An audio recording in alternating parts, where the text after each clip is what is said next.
Concordaram. Estamos com o Jardine no ar novamente. Vamos lá. Contra o Raí. Qual que é o teu limite para suportar isso? O quanto você está pronto para suportar isso? E uma segunda, se permanecendo, você vai ficar em risco todo jogo que o time não se apresentar bem, vai ter alguém pedindo sua cabeça?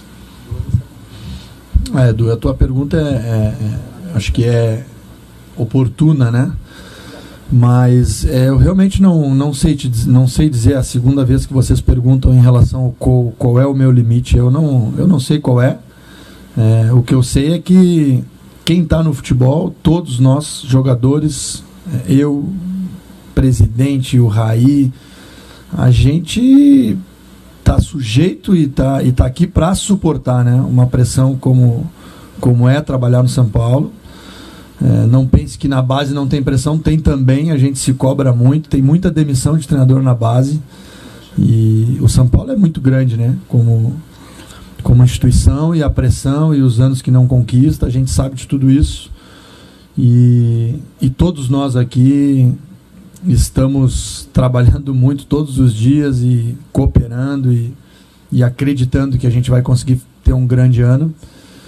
E enquanto eu me sentir capaz e com força para seguir, não tenha dúvida que eu vou seguir, sim.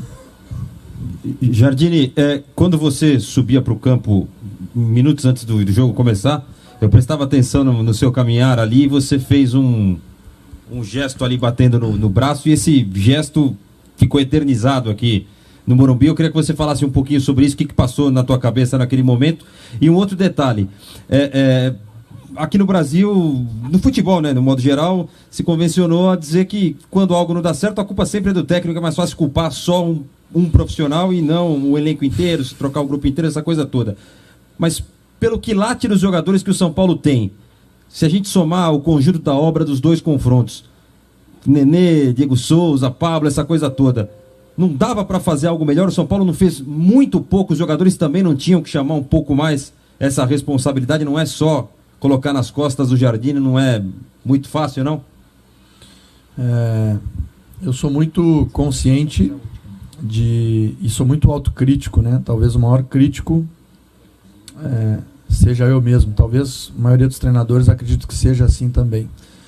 E sendo bem sincero, é bem frustrante o que eu consegui extrair até agora do grupo, especialmente nesse jogo. Eu tinha uma expectativa muito maior.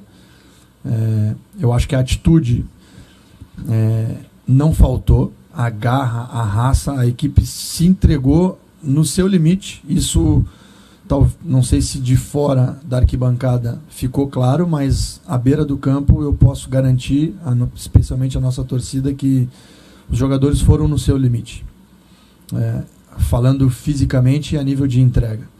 Mas taticamente, coletivamente, a equipe foi muito abaixo, e essa responsabilidade é minha. Fico muito insatisfeito com a maneira que a gente propõe ainda o jogo. Vocês profissionais que puderam me acompanhar na base e viram o meu time jogando, vocês sabem que nível de futebol que eu exijo e que eu pratico e que eu admiro, e eu ainda não consegui. A verdade é essa. Teve alguns momentos, alguns suspiros que eu fiquei satisfeito em alguns momentos, e sempre falei isso na entrevista, mas num jogo de hoje, bastante abaixo, e essa responsabilidade é minha. Concordo que o São Paulo tem um elenco com muito bons jogadores, e quando os jogadores com a qualidade que a gente tem, com o nome que a gente tem, não jogam bem na sua grande maioria, a responsabilidade é do treinador, sim. Eu sou um treinador muito sanguíneo, né? Muito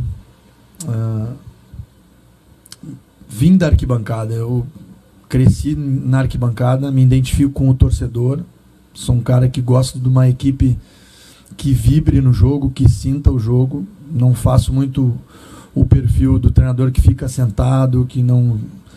No profissional até tenho ficado mais calado, porque não adianta, os jogadores não me escutam, né? O barulho da torcida acaba praticamente inviabilizando a participação do treinador. Na base eu passava o jogo todo jogando junto, e até uma oportunidade, esse bater no braço eu sempre fiz, né?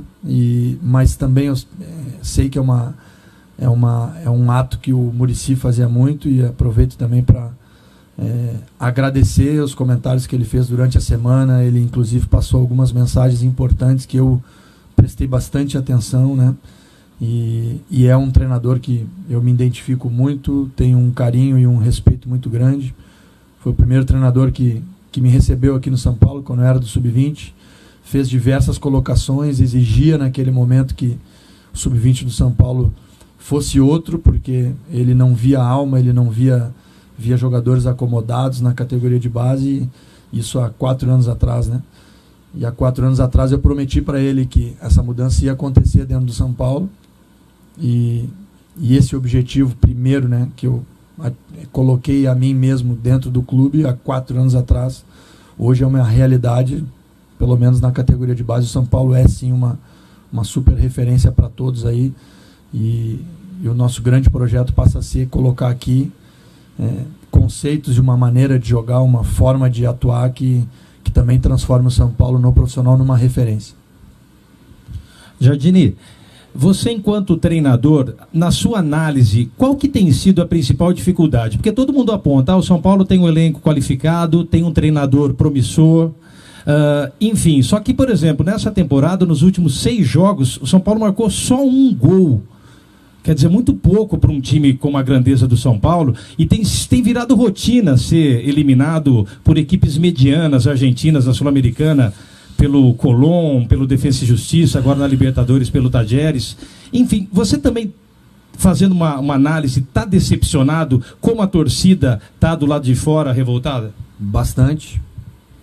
Acho que é um momento de todos dentro do clube reconhecerem, né?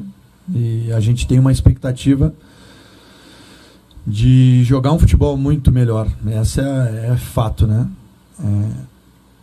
A partir desse ano eu acho que a responsabilidade é minha, como já falei, mas eu acho que não custa lembrarmos todos de que a dificuldade do São Paulo construir as suas situações de gol, de se impor contra equipes menores dentro do Morumbi, vem de bastante tempo. Então a gente está lutando para mudar um cenário, e eu acho que a mudança de treinador, a minha entrada, já tem a ver com isso. E o fato é que eu ainda não consegui. Então, imagino eu que tenha capacidade para conseguir, mas até agora eu não consegui. E o problema ainda é o mesmo, e a gente precisa resolver. Eu digo a gente porque é um problema meu, mas é também dos jogadores, é da direção. O São Paulo precisa ser capaz de construir as suas situações de gol com mais desenvoltura, jogar um futebol que é aquele que o torcedor de São Paulo se acostumou a ver nos melhores anos, as melhores equipes. São Paulo sempre foi uma equipe que jogou um futebol ofensivo, um futebol vitorioso, e é isso que a gente está buscando. Jardini, boa noite. Jardini, em relação ao... Agora o tempo passou um pouco mais para você nesse começo de temporada. O São Paulo tem 6 jogos no Paulista, 3 derrotas, 3 vitórias. 2 derrotas na Libertadores, e na Florida Cup tudo bem, já não desconto porque é pré-temporada, mas foram, apesar de terem sido 2 derrotas. O empate.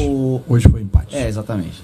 O que eu te pergunto é o seguinte: aonde que a gente sabe que você está testando times diferentes em momentos importantes. Se a gente contar o clássico contra o Santos e os 2 jogos da Libertadores foram os mais importantes, você colocou 3 escalações diferentes, principalmente no ataque ali, que é onde você está tentando achar. Na tua opinião, o que você não está conseguindo fazer nesse sentido de ter um São Paulo produtivo, levando em consideração esse dado que o Caetano acabou de levantar, né? 1 gol nos últimos 6 jogos. Eu escolhi lá na pré-temporada ir por um caminho.